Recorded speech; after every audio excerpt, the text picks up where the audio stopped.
For generations, Walt Disney World was the vacation you saved up for once and remembered forever. It was the trip that defined a childhood, the photo that lived on the refrigerator for 20 years. It was the place where the magic felt real and the price somehow felt worth it. You came home tired, broke, and absolutely certain you'd do it all again. But something has shifted in the last few years, and a lot of families are quietly asking the same hard question. They love the place, but they're starting to wonder if the place still loves them back. Is it still the happiest place on earth, or has it quietly become a financial ambush dressed up in pixie dust? That's what we're going to figure out today, piece by piece, with real 2026 numbers and zero sugarcoating. By the end, you'll know exactly whether this is your year to go or your year to wait. Let's start with the thing that keeps people coming back, despite every complaint you've ever heard.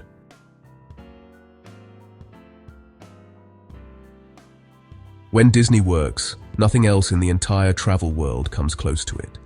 The theming, the lighting, the music timed perfectly to fireworks over that castle. It hits something deep. Grown adults cry at Disney World, and they're not embarrassed about it. The nostalgia, the obsessive detail, the storytelling baked into every corner, it can genuinely overwhelm you. For a lot of people, this isn't merely a vacation. It's the manufacturing of a permanent core memory. That's the product Disney actually sells, and it's the reason none of the criticism ever fully sticks. And that emotional pull is exactly why the rising costs sting the way they do. Because you're not just paying for a trip, you're paying for a feeling you can't get anywhere else. So let's talk about the number that stops most people cold before they even start planning. Disney now uses airline-style pricing, which means every single date on the calendar costs a different amount. There's no longer one ticket price. There's a sliding scale tied entirely to demand. On the busiest holiday dates, a single-day Magic Kingdom ticket can climb past $200 per person. That's $200 for one person, for one day, before food, before parking, before anything fun. On the slowest off-season weekdays, you might find tickets closer to $109. So the same ticket can nearly double in price depending purely on when you walk through the gate. For a family of 4 spreading a trip across 4 or 5 days, you're easily into the thousands on admission alone. And here's the brutal part. That's just the cover charge to get inside the spending machine. Tickets, it turns out, are the smallest battle in the war for your wallet. Here's the cost that quietly became the single biggest line item for most families. For many families, the hotel is now the priciest part. Disney's on-property hotels run from so-called value resorts all the way up to deluxe rooms that cost a small fortune per night. The theming is genuinely wonderful, and the convenience of staying inside the bubble is real, but even the budget-tier resorts have crept relentlessly upward, year after year after year. A value room today often costs what a moderate room cost not long ago. During peak weeks, a single night at a deluxe resort can cost more than your flights to Orlando. You read that correctly. One night of sleep, more than the airfare for the whole family. Why pay Disney prices to sleep? This is exactly why a growing number of families now stay off-site to save serious money. There are dozens of hotels minutes from the gates at a fraction of Disney's nightly rate. You trade some theming and the early booking perks for hundreds of dollars right back in your pocket. For a 2026 trip, where you choose to sleep might be the most important budget decision you make. Get the hotel wrong, and you can blow your entire vacation budget before you ride a single ride. Now we reach the part of modern Disney that genuinely confuses and frustrates almost everyone. The line-skipping system is complicated years ago. Disney gave you free ride reservations through a system called FastPass. It was simple, it was included, and people loved it. Then they replaced it with Genie Plus, and then they replaced that with the current paid system called Lightning Lane. And Lightning Lane isn't one product. It's a tiered, ever-shifting maze of options. Multi-Pass, Single Pass, Premier Pass. There's the Multi-Pass, which lets you reserve a handful of regular rides throughout the day. There's the single pass, which you buy a la carte for the newest, most in-demand headliners. And there's the Premier Pass, the top tier, which gives you one-and-done access to essentially everything. Each tier is priced separately, and every one of those prices changes daily based on the crowd. The entire system rewards research, advanced planning, and constant app checking during your day. And it punishes anyone who shows up expecting Disney to still be simple. If you walk in cold with no strategy, you will spend your expensive day standing in lines. Let's put hard 2026 numbers on this, because they are genuinely eye-opening. Magic Kingdom Multipass can hit $45 per person. At Magic Kingdom on a peak date, the Multipass alone has reached around $45 per person. For a family of 4, that's roughly $180 a day, just to skip some of the lines. And remember, that doesn't include the single pass rides. The biggest, newest attractions cost extra on top. So your "I already paid for tickets" day keeps demanding more money to actually be enjoyable. Premier Pass hit a record $449 per person.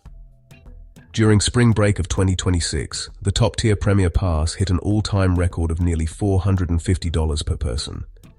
For a family of 4, that is almost $1,800 for a single day, purely to skip lines.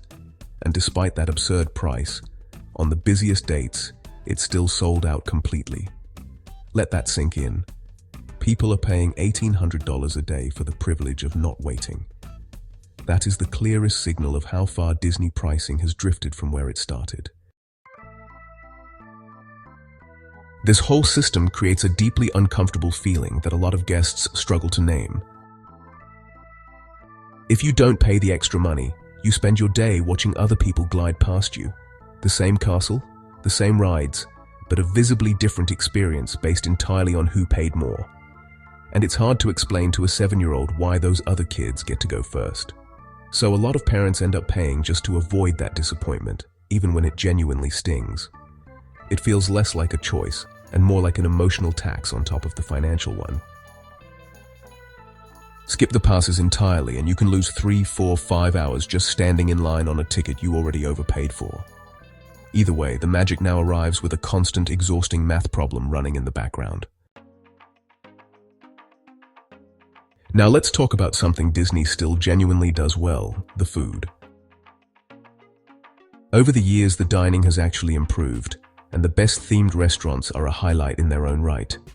Eating inside a perfectly themed space is part of the storytelling, not just a refuel stop. Some of the signature restaurants honestly rival good standalone restaurants in any major city. If you love food, there's a real argument that the dining is among the best parts of the whole trip. But here's the catch: even a simple counter-service meal has quietly climbed in price. A snack and a drink can now cost what an entire quick meal used to cost a few years back. Multiply that across a family, across 3 meals, across a week, and the food bill becomes a vacation of its own. This is exactly why the dining plan and the Kids Eat Free promotions can genuinely matter for your budget. For a longer trip, food is a category you simply cannot afford to ignore. Now we get to the factor that can quietly make or break the entire experience. On peak dates, the parks can feel genuinely, suffocatingly overwhelming.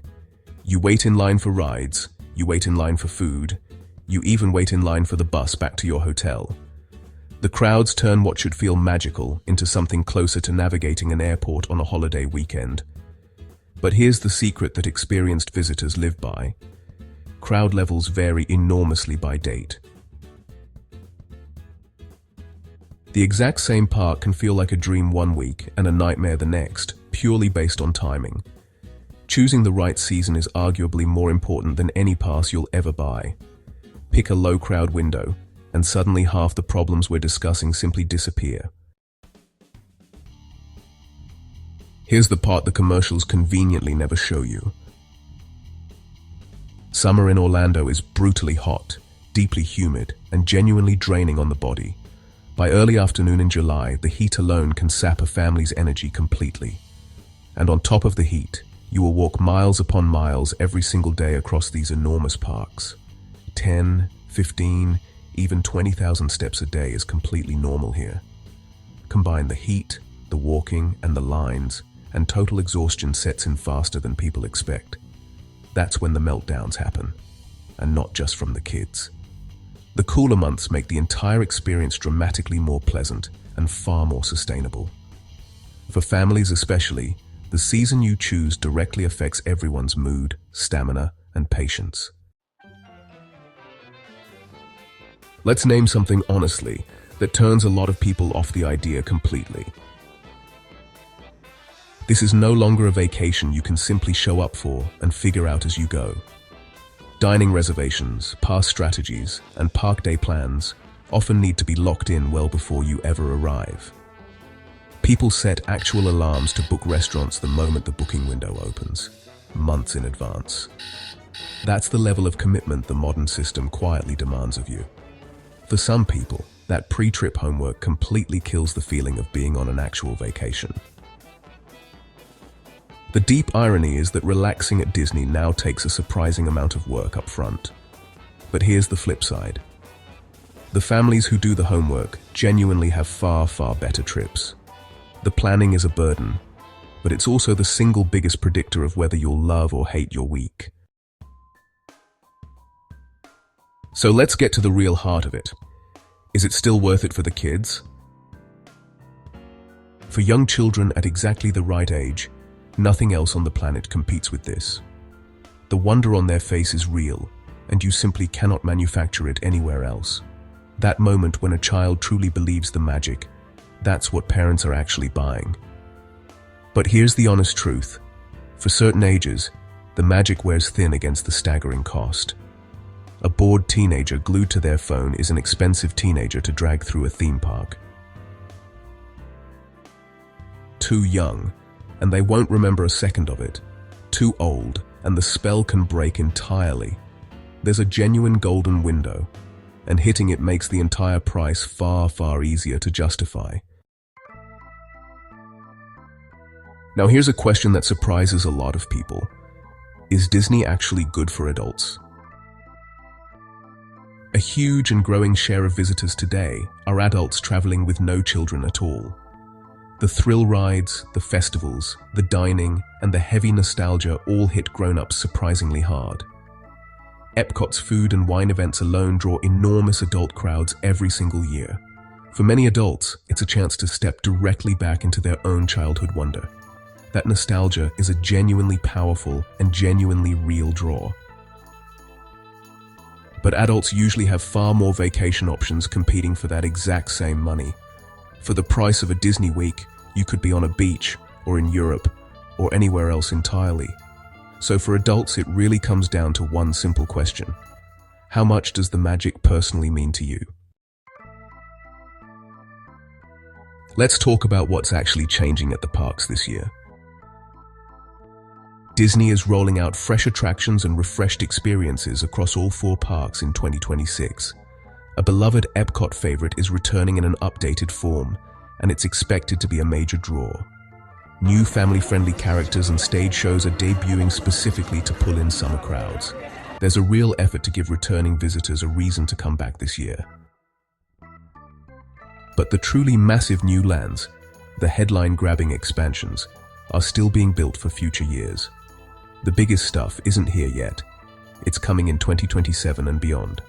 So in 2026, you'll also have to navigate some closures and construction walls along the way.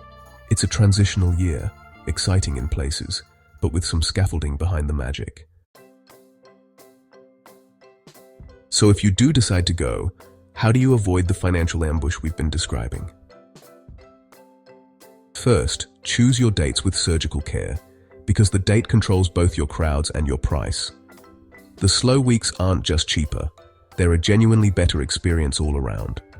Second, seriously consider staying off property to slash your single biggest expense in half. Third, decide ahead of time exactly which rides are worth paying to skip, and which you'll happily wait for. You almost never need the most expensive tier.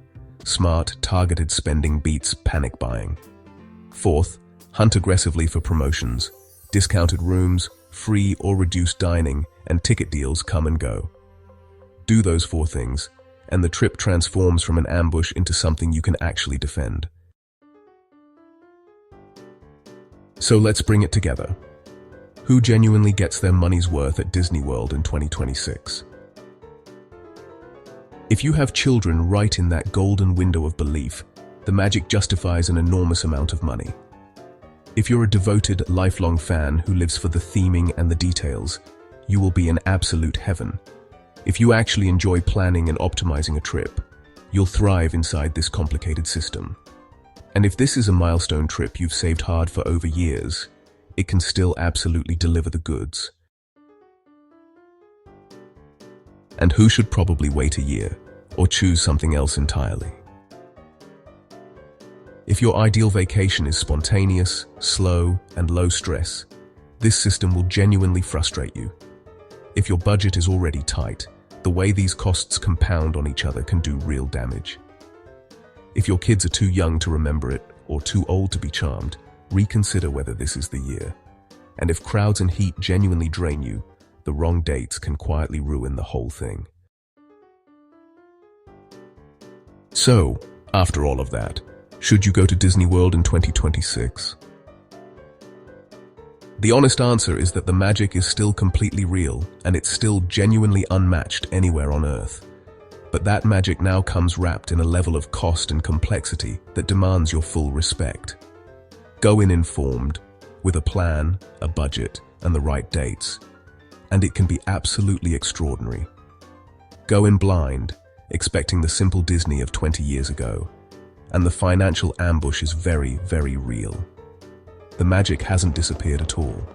It's just gotten a great deal more expensive and more complicated to find. Disney World in 2026 is really a tale of 2 completely different vacations. One is the best week of your family's life, and the other is an exhausting drain on your bank account.